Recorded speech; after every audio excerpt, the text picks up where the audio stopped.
রব্বুল আলামিন কত সুন্দর জায়গায় আমাদের বসার ব্যবস্থা করে দিলেন। ওরে এটা কোনো ওয়াজ মাহফিল নয়, এটা হচ্ছে জান্নাতের আলোচনার জায়গা। এখানে আলোচনা যারা শুনতে যা করবে তাদের জায়গা আল্লাহ পাক জান্নাতুল ফেরদাউসের ব্যবস্থা করে দিবে।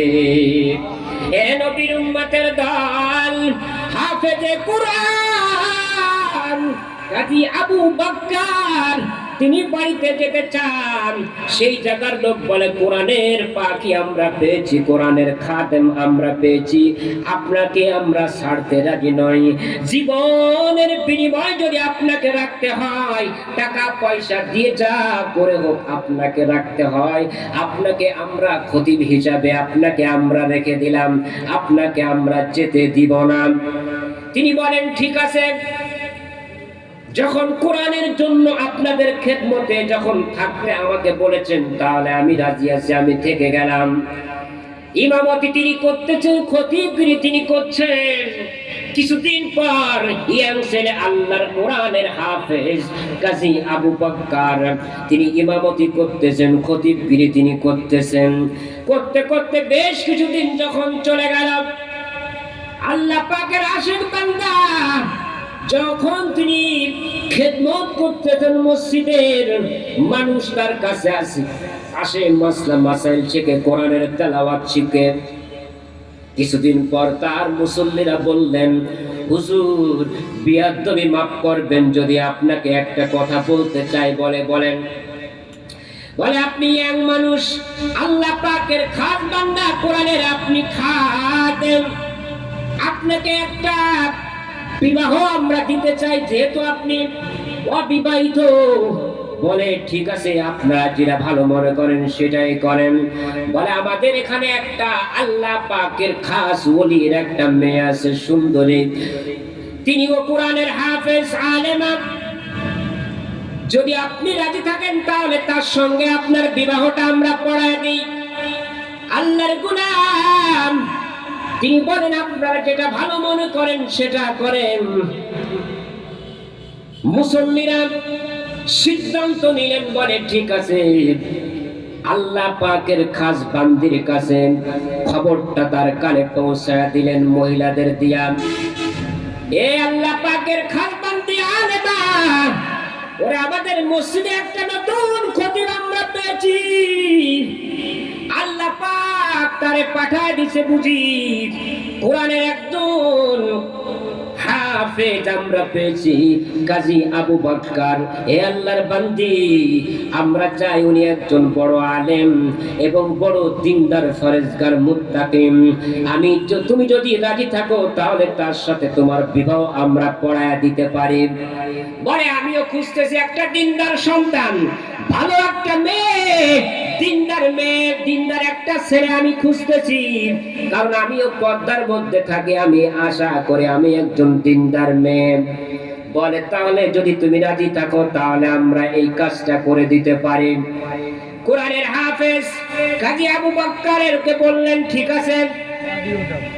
মুসল্লিরা মিলে আল্লাহর ওই কোরআনের হাফেজকে ওই দিনদার আলেমার সঙ্গে বিবাহ যখন কাজ সম্পূর্ণ হয়ে গেল, তিনি যখন তার স্ত্রীর কাছে যখন তিনি গেলেন, ঘরের মধ্যে যখন ঢুকলেন, ঢুকা দেখে তার চেহারার দিকে তিনি তাকান নাই, তার গলার দিকে তাকায় আছেন।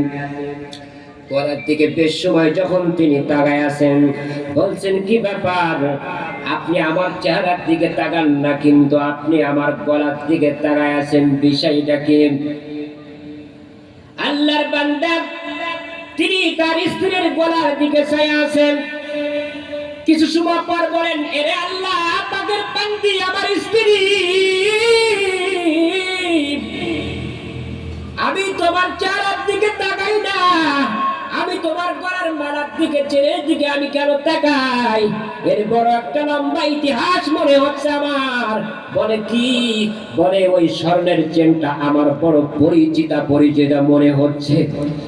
ওই চেনটা মনে হচ্ছে আমি হাত দিয়ে কোনো সময় এক সময় আমি নাড়াচাড়া করেছি, ওই চেনটা আমার বড় পরিচিত মনে হয়। বলে কেমনে? বলে মক্কায় কোন একটা মুরব্বী ব্যক্তি হজ করতে গিয়েছিল।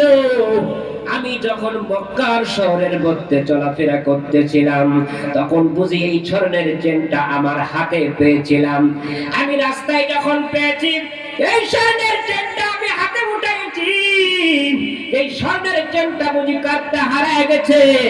এই স্বর্ণের চেনটা যদি আমি তার কাছে পৌঁছায় না দিতে পারি আমার ভালো লাগবে না দিলের মধ্যে।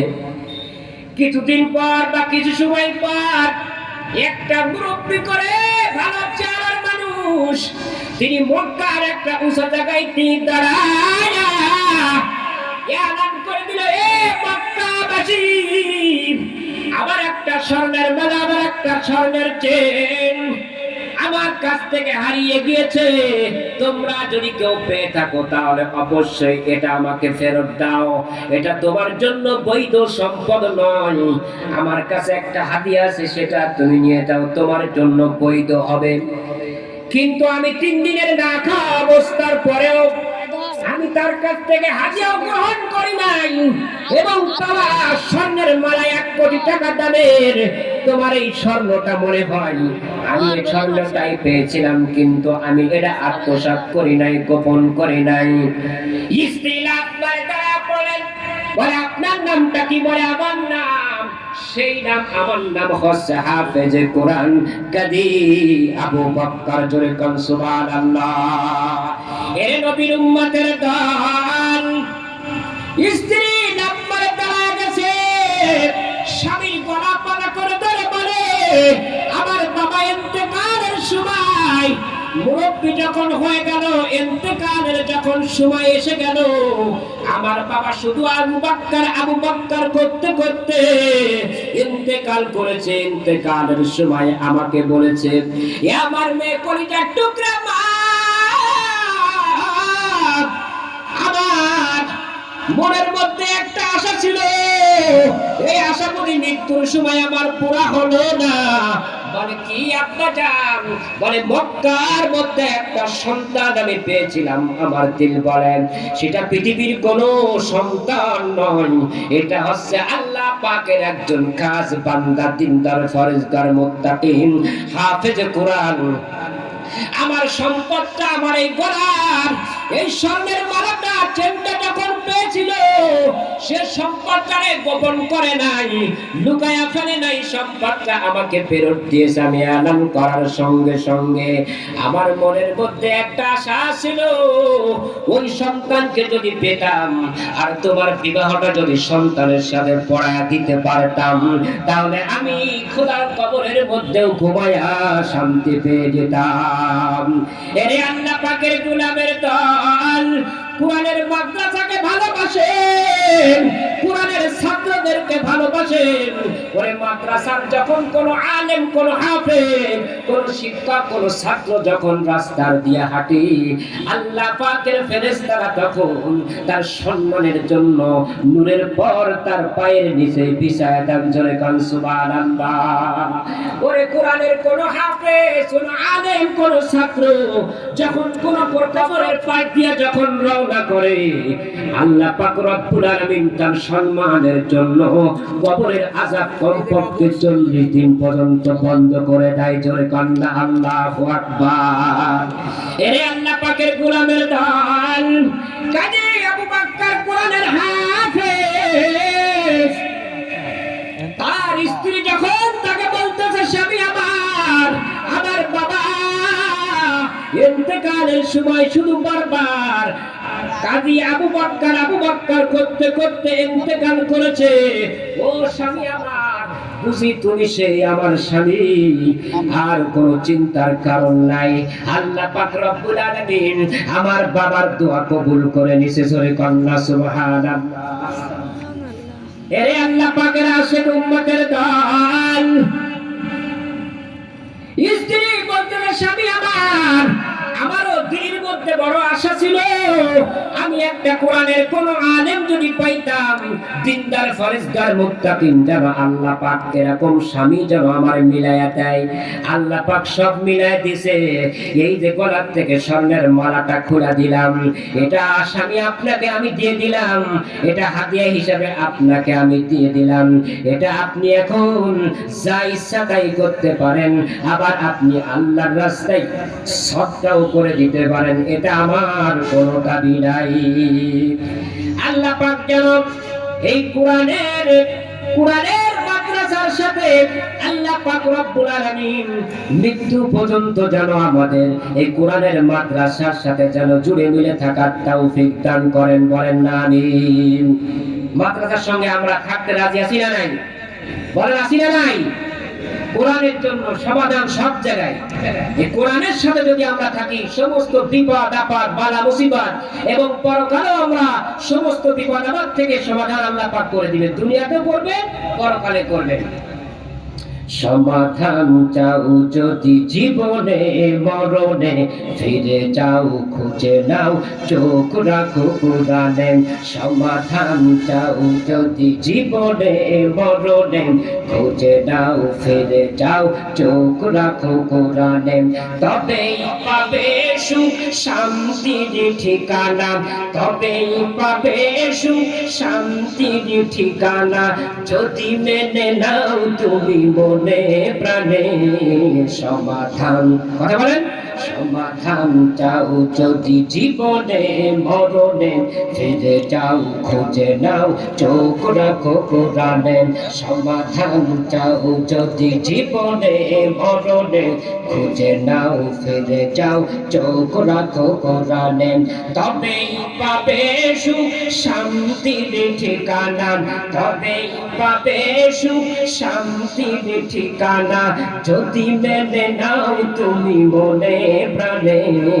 সমাধান, সমাধান চাও যদি জীবনে মরণে, খুঁজে নাও ফিরে যাও চোখ রাখো কোরআনে। এ বাণী সকলের নয় শুধু মুমিনের, যারাই চলবে মেনে ফল পাবে কোরআনে। করে বলো কি বারাস্তে বলো, জোরে বলো কি বারাস্তে বলো, অশান্তি দূর করে শান্তি জানে। সমাধান, সমাধান চাও যদি জীবনে মরণে, ফিরে যাও খুঁজে নাও চোখ রাখো কোরআনে। সমাধান চাও যদি জীবনে মরণে, ফিরে যাও খুঁজে নাও চোখ রাখো কোরআনে। কথা বলেন। আল্লাহ পাক আমাদের সকলকে কবুল করে নিন। আল্লাহ তুমি এই মাহফিল কবুল করে নিও, আল্লাহ তুমি এই অনুষ্ঠান কবুল করে নিও, আল্লাহ তুমি এই আমাদের কবুল করে নিও। 18,000 মখলুকাতে তসবিহ জাপে দিন রাতে, 18,000 মখলুকাতে তসবিহ জাপে দিন রাতে। তোমার তসবিহ জপিতে পারি, তোমার তসবিহ জপিতে পারি, কেমন ঈমান দিও গো আল্লাহ।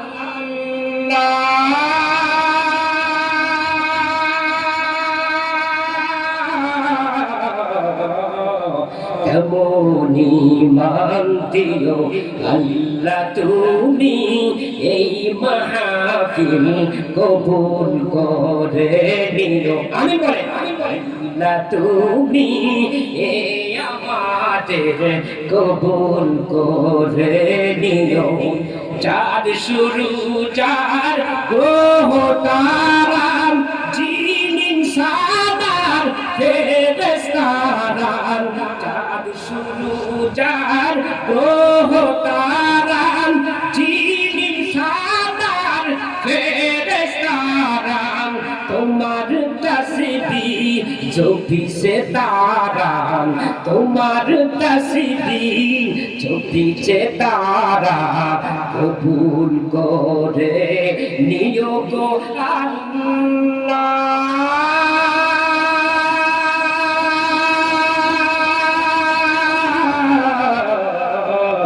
কবুল করে নিও আল্লাহ তুমি এ আমাদের কবুল করে নিও আল্লাহ তুমি এই মাহফিল কবুল করে নিও আল্লাহ তুমি এই আমাদের কবুল করে নিও।